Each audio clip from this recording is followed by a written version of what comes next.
थोड़ा कैमरा नीचे लेना। अबे तू कैमरा नीचे।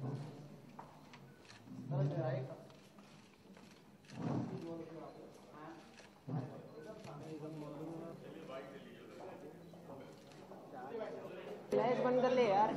आँख तो वैसा उल्टा करके फेंक रहा पर आँख में जा रहा है। हाँ चलो जी इधर, चलो जी इधर, सर राइट पर।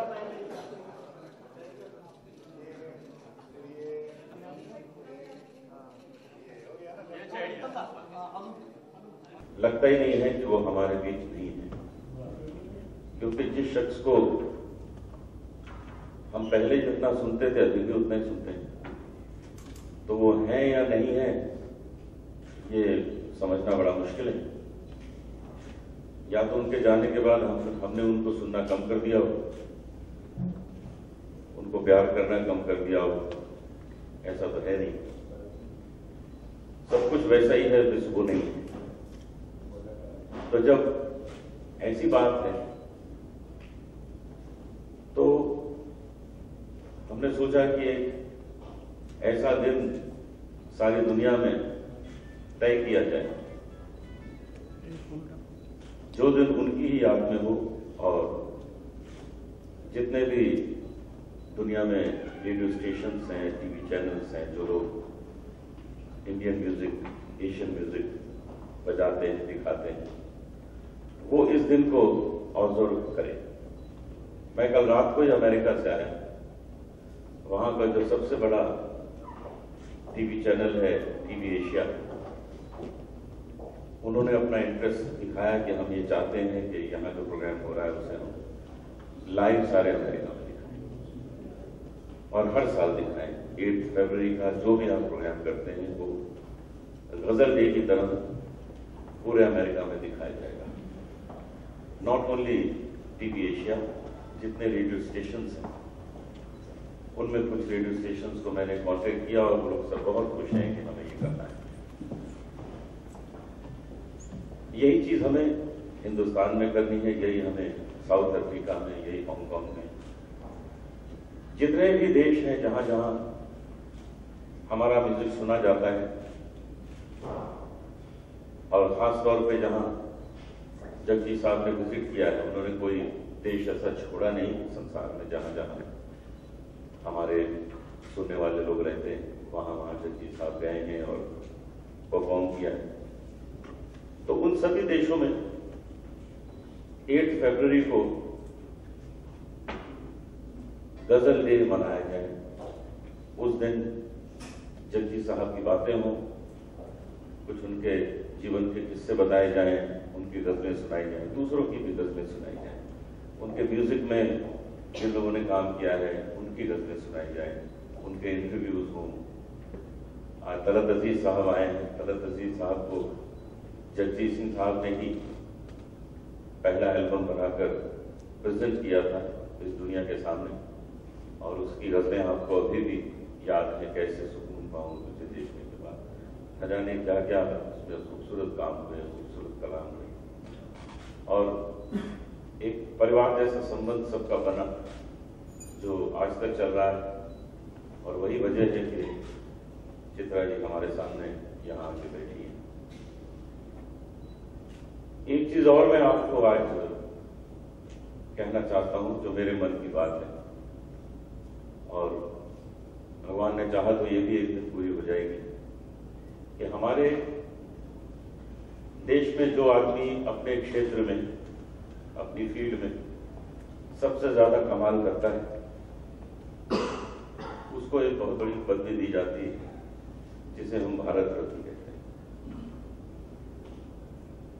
सितार में रविशंकर जी को दी गई, गायन में, क्लासिकल म्यूजिक में भीमसेन जोशी जी को दी गई, लता मंगेशकर जी को प्लेबैक सिंगिंग में मिला। तो मेरी बड़ी दिली ख्वाहिश है कि गजल गायकी में भारत रत्न जगजीत सिंह साहब को मिलना चाहिए,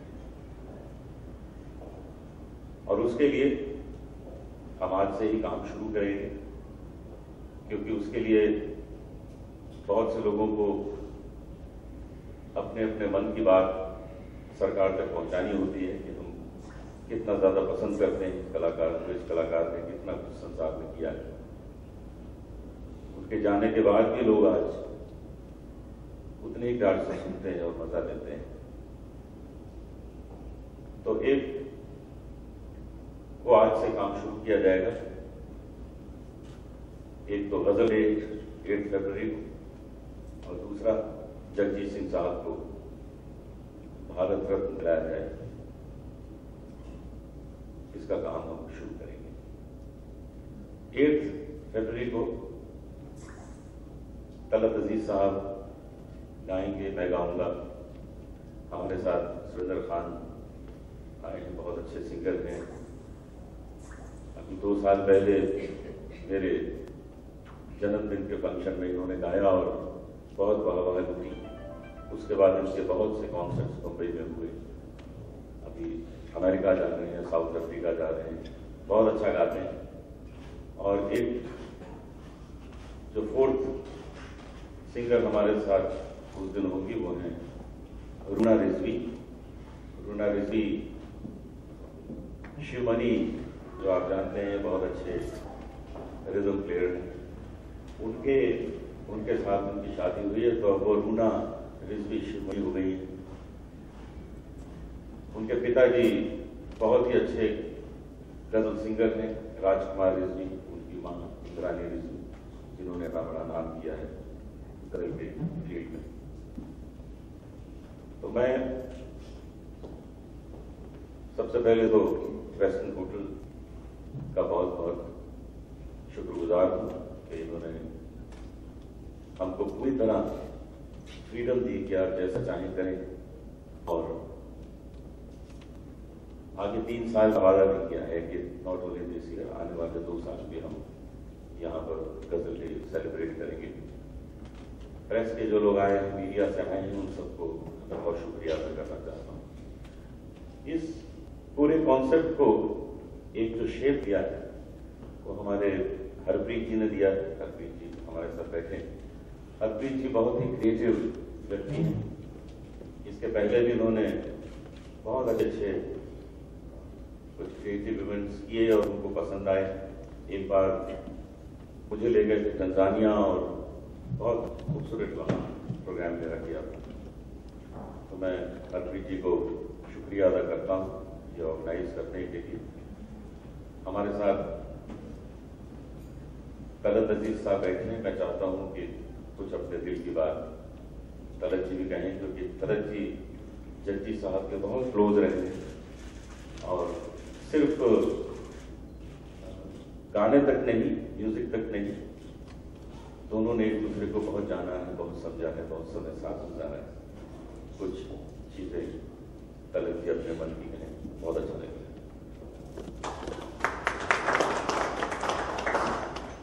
शुक्रिया। आपने बहुत खूब बयान किया, इन्होंने सब बताया कि क्या इसका मकसद है, जो ये मुहिम लेकर चल रहे हैं। तो हम आपके साथ हैं, चित्रा जी हमारे साथ हैं, तो बहुत बड़ी बात है। मैं क्या बताऊँ, मेरा रिश्ता बहुत काफ़ी अर्सा पहले का है। चित्रा जी हैं हमें 1975 की बात है मेरे ख्याल, या 74, जब आप लोग आए थे और मैं कॉलेज में था। और जगदीश जी की एक आदत थी, बहुत ही इनफॉर्मल आदमी थे वो, मतलब जिससे भी मिलते थे जब भी वो फौरन वो एक उनसियत करते हैं, कहते हैं उर्दू में उनसियत हो जाती है, एक अपनापन, नहीं एक अपनापन महसूस होता। रिश्ता तो ठीक है, लेकिन आपको महसूस होता था कि ये आदमी बिल्कुल जैसे आप ही का मतलब बहुत करीब है, हालांकि आप पहली बार मिले। तो मैं लंबा किस्सा नहीं बताऊंगा। आपने कहा कि कुछ मेमोरीज शेयर करें, तो ये मेमोरी मेरी पहली है कि उन्होंने कहा कि भाई मैं आ जाओ, तुम भी गाओ। मैंने कहा नहीं, मैं नहीं गा सकता, आप दूसरे दिन मेरे घर पे आइए, खाने की दावत रखते हैं। और चित्रा जी और जगदीश जी आए। मुझे याद है मैं बैठा था और मतलब हम जस्ट ये बता रहा हूँ कि जो उनका एक इनफॉर्मल पन था, वो जब से आखिर दम तक ऐसे ही थे। तो वहाँ पर एक माइक्रोफोन था छोटा घर का, और मैं हारमोनियम लेके सुना रहा था, तो माइक्रोफोन का स्टैंड नहीं था। तो जगदीश जी ने कहा कोई बात नहीं, मैं माइक्रोफोन पकड़ के बैठ जाता हूँ तेरे साथ, और वो ऐसे बैठ गए और मैं गा तो मैं मूड में आ गया, और मैं जब जो भी गाता था गा रहा हूँ, आँख बंद करके गा रहा हूँ। सडनली मेरी आँख खोली तो मेरी माँ को देखा, मैं वो उधर से इशारा करी क्या कर रहे हो, बस करो बहुत हो गया, तब तक माइक खोलने लगेंगे। तो ये शुरुआत थी, और जब जानने से पहले उन्होंने कहा कि भाई तुम बम्बई आओ और वहाँ कुछ करते हैं, फिर बात बहुत लंबी चाहिए। मुंबई आया, फिर वो एल्बम बना, बहुत सारी चीज़ें हुई, बहुत सारा एक लंबा सफर तय किया, लेकिन मेरे से ज़्यादा मैं क्या कहूँ, चित्रा जी आप बैठी हैं तो आप इन्हीं से सुनिए। लेकिन एक चीज़ कहूँगा ज़रूर जाते जाते कि वो बहुत ही अजीब शख्स, अजीब समझते ना बोलते, अजीब मतलब ऐसा नहीं, अजीब नहीं, ऐसा अजीब कि कोई और उसका सानी नहीं, ये बात इसको हम कहते हैं कि बड़ा अजीब शख्स, मतलब उसके जैसा कोई दूसरा नहीं है। तो इसी बात पर मैं माइक हैंड करूंगा चित्रा जी को, मैं कहूँगा कि वो हमारे साथ कुछ उसका भट्टागर जी, और आपने शुक्रिया अदा किया, मैं भी शुक्रिया अदा करता हूँ आपका। तो मैं एक बात कहूँगा, आपने कहा कि 3 साल का इन्होंने वादा किया, मैं तो कहता हूँ अभी से 30 साल तक साथ रहेंगे कम से कम। Shukriya, thank you so much. It's a great honor and great privilege to be partnering this event for Westin Hotels in Starwood. And खास तौर पे मेरे लिए, because I've been a big fan of Jagdish Singh ji, and not just me, my family, my parents, my wife, everybody's a big fan. We have literally grown up, and हर एक गाने और गजल के साथ बहुत सारी मेमोरीज जुड़ी हुई हैं, बहुत सारा एक जर्नी जुड़ी हुई है. So this is a very different moment for us as Westin Hotels. हम लोग काफ़ी इवेंट करते हैं, डिफरेंट टाइप के हम एक्टिविटीज़ में, एक्टिवेशंस में पार्टिसिपेट करते हैं, but जिस किस्म का एक इमोशनल कनेक्ट इस पर्टिकुलर इवेंट के साथ है, and I'm thankful to all of you that you are here today, and which I don't think can be there with any other event. So, I mean, I can assure you that our involvement will be not just as your partner, but as like a extension of the goodwill that you are creating and the extension of the mission that you have undertaken. We'll be supporting you and be partnering you all throughout this. And thank you once again for giving us this privilege and honor to be a party of this milestone. Thank you.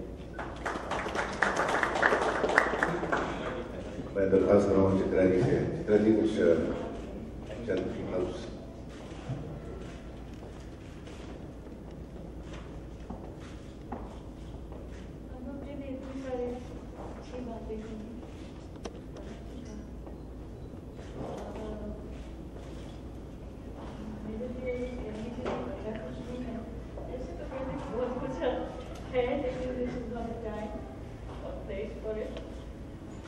मैं आप लोगों के जो media से आए हैं, newspaper से आए हैं, सब जगह से, I want to thank all of you and help in this endeavor. अनुज जी ने जो ये बहुत बड़ा टास्क एक हाथ पे दे दिया, इसको आप लोग जरूर साथ साथ चलिए all the way and help us achieve what we are trying to do. Thank you. तो यहाँ पे सुरेंद्र आप थोड़ा कैमरा नीचे लेना, अबे तू कैमरा नीचे लेना, तेरा हाइट के हिसाब से लेना,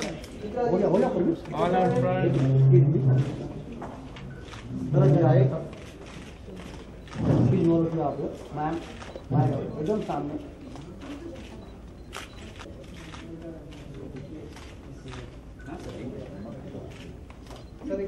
एक मिनट दूसरा एक मिनट। हाँ हाँ रोलिंग चलो।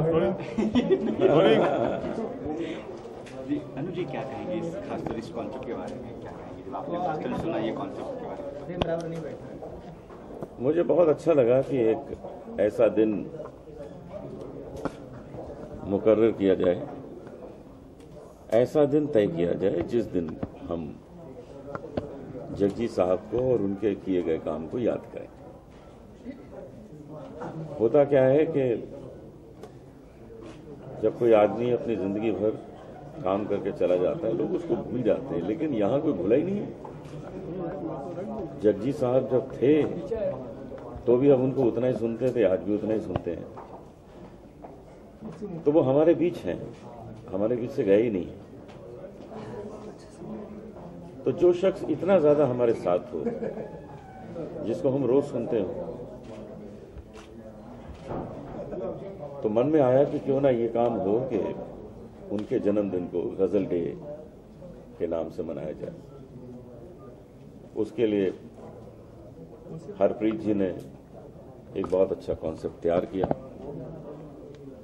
और ये आने वाली 8 फरवरी जो जगजीत सिंह साहब का जन्मदिन होता है, हम इसकी शुरुआत कर रहे हैं और ये हर साल होगा और सिर्फ बंबई में नहीं होगा, सिर्फ हिंदुस्तान में नहीं होगा, बहुत से मुल्कों में होगा जहाँ जहाँ उनके फैन हैं, जहाँ जहाँ रेडियो स्टेशंस हैं, जहाँ जहाँ टीवी चैनल्स हैं, जो लोग ये सब गज़लों को बजाते हैं और लुत्फ लेते हैं। तो हमें बहुत खुशी है कि इस साल से ये काम शुरू हुआ और साथ ही साथ जो एक और चीज़ जो हमारे मन में आई कि जगजीत सिंह साहब को भारत रत्न मिलना चाहिए।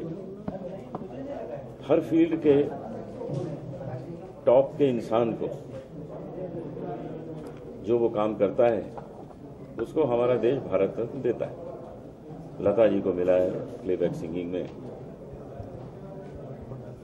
सितार प्लेयर्स में पंडित रविशंकर जी को मिला है, पंडित भीमसेन जोशी जी को मिला है, ऐसे ही अलग अलग फील्ड के जो टॉप के लोग हैं उनको मिला है।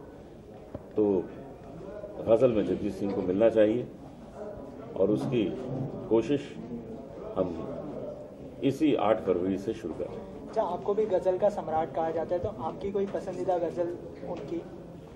मैं तो बहुत सी गिना दूंगा, लेकिन आज एक गज़ल का हम जिक्र कर रहे थे, मैं और चित्रा जी बैठे बात कर रहे थे कि करीब 40 साल पहले की वो गज़ल है जो उन्होंने रिकॉर्ड की थी कि अब तो घबरा के भी कहते हैं, अब तो घबरा के ये कहते हैं कि मर जाएंगे और मर के भी चैन ना पाया तो किधर जाएंगे। ये बहुत पहले उन्होंने रिकॉर्ड की थी और कमाल की कंपोजिशन है, अभी भी याद आती है तो मज़ा आ जाता है। तो किन किन गज़लों का समावेश होगा इस कॉन्सेप्ट में? इसमें कुछ गज़लें मैं गाऊंगा, अभी तय तो मैंने नहीं किया। तलत जी कुछ गज़लें गाएंगे, रूना रिजवी गाएंगी, सुरेंद्र खान गाएंगे और कुछ उसमें हम अपनी गज़लें भी गाएंगे, लेकिन ज़्यादातर जो नगमे होंगे वो वही होंगे जो जगजीत सिंह साहब के गाए हुए। चित्रा जी भी गाने वाली है? चित्रा जी नहीं गाएंगी, चित्रा जी ने बहुत गा लिया है। चित्रा जी हम लोगों को गवाएंगी उस दिन, हम लोगों को सहारा देंगी, ब्लेसिंग मिलेंगी इनकी कि हम लोग गा सकें। और सच तो ये है कि अपने से बड़े लोग जो हैं उनके ब्लेसिंग से ही हम लोग गा रहे हैं, उसमें चित्रा जी भी। अनूप जी, आपसे एक सवाल पूछना चाहूँगा कि आज के दौरान लोगों का जो म्यूज़िक की जो एक ट्रेंड है वो काफ़ी बदल सा गया है और लोगों को अलग अलग म्यूज़िक के जो बोल है वो पसंद आने लगे हैं, एक नया ट्रेंड स्टार्ट हो गया, तो इसमें आपका क्या मानना है? बहुत अच्छा है, नए ट्रेंड की भी ज़रूरत होती है क्योंकि आपका मतलब ज़्यादा फिल्म म्यूज़िक की तरफ है और फिल्म का जो म्यूज़िक होता है वो फिल्म के लिए बनता है। तो अगर फिल्म है दबंग तो उसमें मन तड़पते हर दर्शन को आज तो आएगा नहीं, उसमें तो मुन्नी बदनाम ही थी। तो उस गाने की भी ज़रूरत है क्योंकि वही गाना है जो दबंग को चलाएगा। तो हर तरह के संगीत की ज़रूरत है, लेकिन वो कहाँ फिट होता है वो देखना पड़ता है। जहाँ पर सेंसिटिव ऑडियंस बैठी है वहाँ तो फिर सरकती जाए है गाना पड़ेगा, वहाँ तो रंजिशी सही ही गाना होगा, वहाँ तो कैसे सुकून पाऊँ यही गाना पड़ेगा। तो ये डिपेंड करता है कि आप किसके लिए क्या कैटर कर रहे हैं।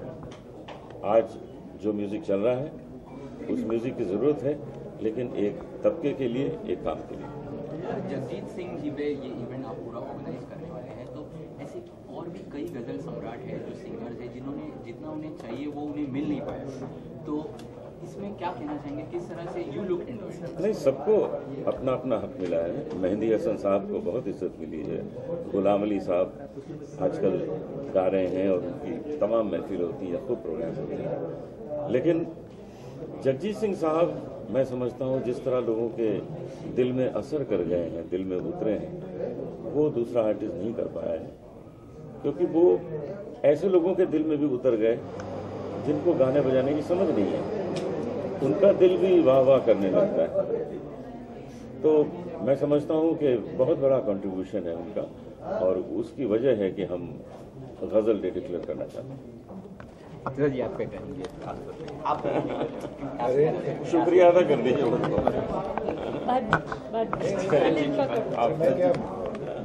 जी। अभी ये सारी बातें आपने सुनी, इसमें क्या मैं इजाफा कर सकता हूँ? बहुत सारी गज़लियात हैं। आप पूछेंगे जगजीत साहब की कौन सी गज़लियात, इनकी इतनी अनगिनत गज़लियात हैं कि आज भी हम इतना सुनने के बावजूद, चित्रा जी भी हैं, तो कहीं ना कहीं से कुछ ऐसी रिकॉर्डिंग सुनाई देती है तो बोलते यार हमने कैसे नहीं सुनी है, और बहुत खूबसूरत है। वो जो मुझे याद है बहुत साल पहले, आपको याद, श्रीकांत भाई के घर पे श्रीकांत भाई ने सुनाया था मुझे, तू जो आ जाए तो इस घर को संवरता देखो। हाँ, दुर्गा में वो रिकॉर्डिंग फिर वो आप ही ने रिलीज करवाई बाद में। तो ऐसी बहुत सारी मतलब खजाने हैं उनके, जो आम तो सब सुन चुके हैं, सरकती जाए है, तुमको देखा वगैरह वगैरह, मतलब सारी होंठों से छू लो तुम, ये भी क्लासिक्स हैं। लेकिन बहुत सारा उनका खजाना है जो शायद सारे लोग नहीं सुने। तो आहिस्ता आहिस्ता उसको हम, जैसे चित्रा जी की भी ये ख्वाहिश है और इन्होंने किया भी, चित्रा जी ने उनकी कुछ ऐसी खास रिकॉर्डिंग्स इकट्ठा करके रिलीज करवाया है ताकि आम लोग, इसका मकसद ये है कि इस आदमी का काम लोगों तक पहुंचे और वो सुने। मकसद यही है, इसमें कोई कमर्शियल इंटरेस्ट किसी का है नहीं। कमर्शियल इंटरेस्ट तो, अगर आपको कमर्शियल इंटरेस्ट करना है तो फिर वो मुन्नी बदनाम वही गाना पड़ेगा और नाचना पड़ेगा उसको। नहीं, वो अलग बात है, वो अलग फील्ड है। तो मकसद मेरा ये कहने का है कि गज़ल एक ऐसी चीज़ है, गज़ल एक ऐसी शय है जिसको आप डिफाइन करना बड़ा मुश्किल है। गज़ल एक एहसास है, एहसास उसको महसूस करना पड़ता है। गज़ल एक तहजीब है। गज़ल को समझना, गज़ल को हर कोई गज़ल नहीं गा सकता। मैं माफ़ी के साथ कहना चाहूँगा, कितने भी अच्छे सिंगर हों, और सब अच्छे सिंगर हैं टेक्निकली, लेकिन गज़ल को सही तरीके से पेश करना, गज़ल को महसूस करना, उसका एक लंबा सफ़र है ज़िंदगी का। जब वो तय करते हैं तो कुछ समझ में आता है गज़ल ये क्या खूबसूरत शेर है। बकौल जानिसा अख्तर के उन्होंने एक बार कहा था गज़ल पे शेर कि हमसे पूछो गज़ल क्या है, गज़ल का फ़न क्या है, चंद लफ्ज़ों में कोई आह छुपा दी जाए, मतलब कोई का जवाब नहीं है। और फिर बशीर बदर ने कहा कि आहिस्ता गज़ल पढ़ना ये रेशमी लहजा है, तितली की कहानी है, खुशबू की ज़बानी है। तो ये मकसद कहने का ये है कि बहुत ही बारीक बात है और उसको समझना। और जगजीत साहब की बात मैं ये नहीं कह रहा हूँ कि चित्रा जी बैठी हैं, इतने, मैं तो उनको काफ़ी, मतलब उनका जो EP आया था आपका पहले जो रिकॉर्डिंग थी, वो जब से मैं सुन रहा हूँ तो वहाँ से अब तक इतना उन्होंने काम किया है, इतना उन्होंने। और एक ख़ास बात आपको बताऊंगी, और चित्रा जी भी जानती हैं, उन्होंने बहुत सारे ऐसे शोरा को उनका कलाम गाया जो लोग जानते नहीं थे, और उनके गाने के बाद वो शायर का नाम मशहूर हो गया। चित्रा जी बताएंगी आप, वो किताब मैगजीन्स में ढूंढते थे और कोई अच्छी लग जाती गज़ल तो वो रिकॉर्ड करते फिर ढूंढते थे कि शायर किधर है हाँ, तो ये बहुत अच्छी बात है ना। और जानते थे, वो उर्दू से वाकिफ़ थे, गज़लिया से वाकिफ़ थे, गज़ल की रूह से वाकिफ़ थे। और ये बहुत ज़रूरी है। मैं ये अक्सर मुझसे लोग पूछा करते हैं कि आप लोगों के बाद नई पीढ़ी है वो क्या करेगी। मैंने कहा जो करना चाहेगा वो करेगा, लेकिन उसको सब्र की ज़रूरत है। ये अचानक आज थोड़ा गज़ल सीख लिया या गा दिया तो ये नहीं मत समझो कि आपने गज़ल गा दी। गज़ल कोई गा नहीं सकता, गज़ल को महसूस किया जाता है। महसूस करने के लिए एक लंबा सफ़र है, उसके लिए तैयारी चाहिए, उसके लिए एक बहुत ही डेडिकेशन चाहिए जो ये सब लोगों में था। अब हमें तकरीबन अभी मैं सोचता हूँ तो 34 साल हो गए, अनूप और हम अभी यार सीनियर हो गए बहुत यार। रिटायर होने वाले। आज महसूस किया? नहीं मैं महसूस नहीं कर रहा हूँ, मैं तो अभी एक्टिंग कर रहा हूँ। बस और क्या कहूँ, बहुत कुछ कह चुका। आपने जिक्र किया था कि 4 साल पहले जब फर्स्ट टाइम लगी थी आपका माइक पकड़ा था और आप गाए, तो कौन सा गाना था याद है? क्या नहीं मैं गा रहा था कुछ। हाँ वो देखिए वो बात नहीं है, वो तो हो गया। मैं फिर मुंबई आया। नहीं कौन सा गाना था मैं ये पूछ रहा हूँ। मैं क्या गा, मैं आप जो गा रहे थे मैं कुछ गज़ल गा रहा था, मुझे खुद याद नहीं है। मेरा मकसद कहने का था उनकी जो एक तबीयत जो थी ना वो बताने वाला आपने देखा भी मिले भी और बहुत ये उनका तसलसल था। ये ऐसा नहीं कि वो उसके बाद बदल गए, वो आखिरी दम तक वो ऐसे ही थे। मतलब और एक बात आपको बताऊं, ये बताएंगी नहीं आपको, ये शर्माएंगी। उन्होंने ऐसे काम किए, ऐसे लोगों की मदद की जो हकदार थे और किसी को भी नहीं पता लगा, इवन चित्रा जी को भी नहीं पता लगा। He was like that. मतलब कोई गरीब है, कोई ज़रूरतमंद है, वाकई म्यूजिशियन है, तो उन्होंने उनकी अपने बगैर पूछे समझे वो उन्होंने मदद भी की और किसी को बताया भी नहीं। ये बहुत बड़ी बात होती है। तलत जी, जैसे हमने अनूप जी को पूछा कि जो सिंगर्स हैं जो उस दौर के जिन्होंने गज़ल गाए, बहुत से ऐसे गाने गाए, तो कहीं ना कहीं उनकी इम्पोर्टेंस जो है वो धीरे धीरे कम होती गई है, तो इसमें आपका क्या मानना है? आप अपना सवाल फिर से रिफ्रेश कीजिए।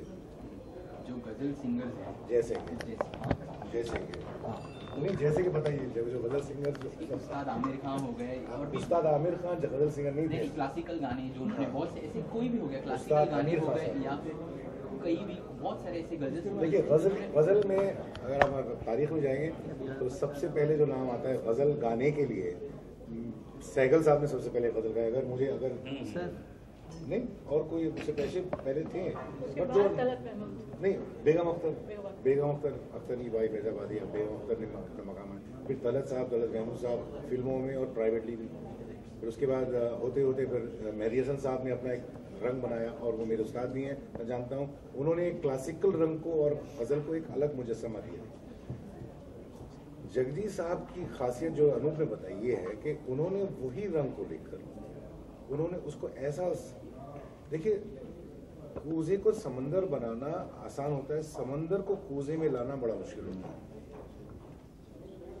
वो बहुत, क्योंकि आप किसी चीज को मुश्किल चीज को सिंप्लीफाई करके लोगों के सामने पेश करो तो वो बहुत बड़ी बात है। तो उससे क्या होता है कि आम फहम हो जाती है। जो आदमी, क्योंकि अक्सर ये होता है कि अरे यार गज़ल में मुझे तो उर्दू आती नहीं, मैं क्या समझूंगा, क्या मजा लूँगा। लेकिन जब आप किसी को सुनते हैं, अरे नहीं ये तो बहुत अच्छा लग रहा है, क्योंकि हर इंसान के जिस्म में एक दिल है, उसमें इमोशंस हैं, महसूस करता है, उसको भी इश्क होता है, गम है, उसके गम इश्क सबके साथ चलते हैं। तो जब वो बात दिल को छूती है, जब कोई सिंगर वो ऐसे गा रहा है, ऐसे पेश कर रहा है गज़ल, जो सीधा जाकर ऑडियंस में हर एक को लगता है कि ये मेरे दिल को छू रही है, मैं कहीं ना कहीं कनेक्ट कर रहा हूँ, तो वो खासियत है और वो उनमें थी। गज़ल डे की बात करें तो आपके गज़ल के ठिकाने में से कौन सा गज़ल सुनने मिलेगा वो दिन? वो आप उस दिन आइए फिर सुन लीजिए। पर अभी तो फिलहाल मीडिया को एंट्री है कि नहीं, ये सवाल था मेरे पास। जी मीडिया को एंट्री है कि नहीं? ये तो मुझसे मत पूछिए, मैं तो पूछ रहा हूँ।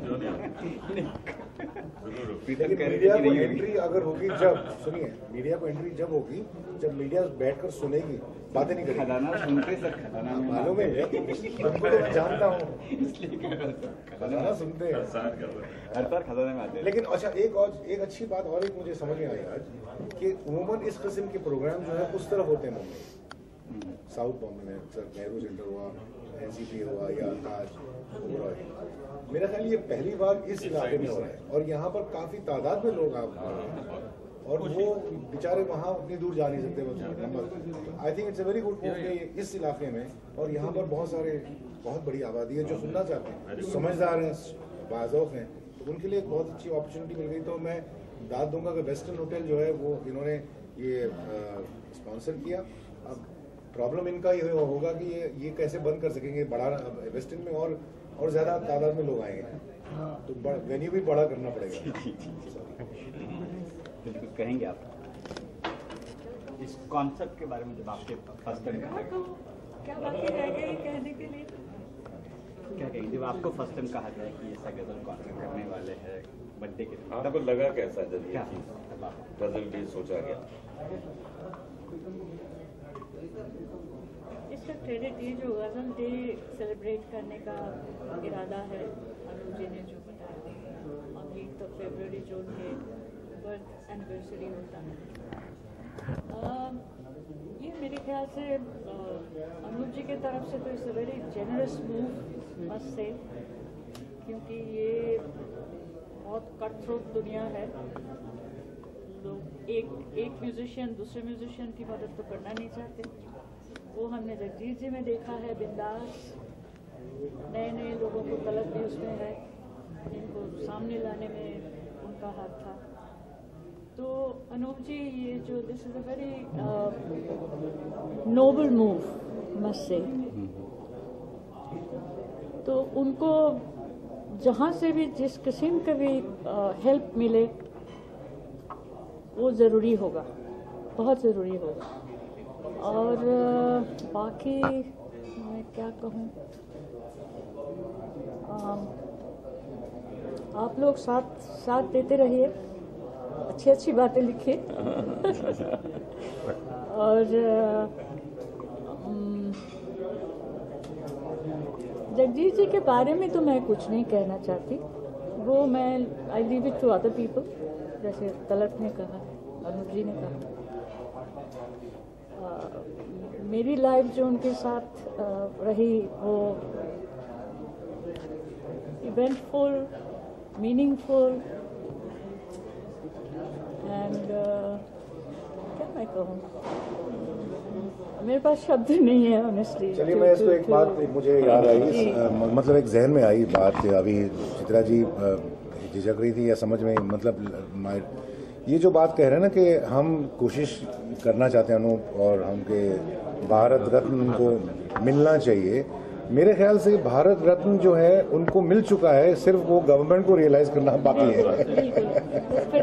एग्जैक्टली, भारत रत्न एक तमगा है, अगर गवर्नमेंट रिकॉग्नाइज महसूस करती कि हाँ ये तो है ही भारत रत्न, वो तो एक तमगा है। सिर्फ देरी इस बात की कि वो जो बैठे हैं मिनिस्ट्री में जो भी होते हैं उनको रियलाइज कराना चाहेंगे हम कि भाई अरे भाई भारत रत्न हो, बस वो तमगा दे दीजिए, एक्सेप्ट कर लीजिए।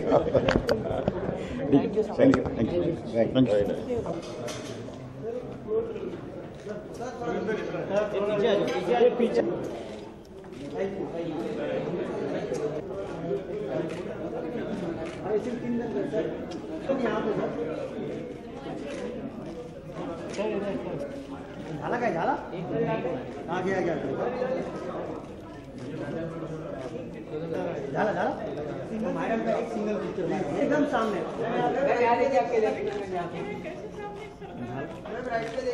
मैम उधर से देखते हुए आइए यहाँ तक। अनूप जी मैम इधर चलो एकदम सामने सर, इधर सर।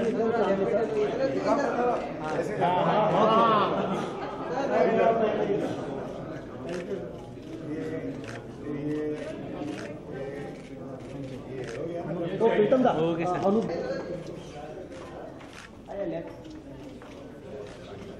बाबा हो गया तो मुझे पिक्चर लेने दीजिए। अनूप जी आप थैंक यू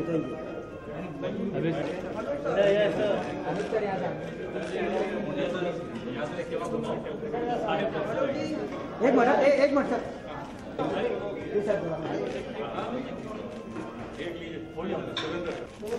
सर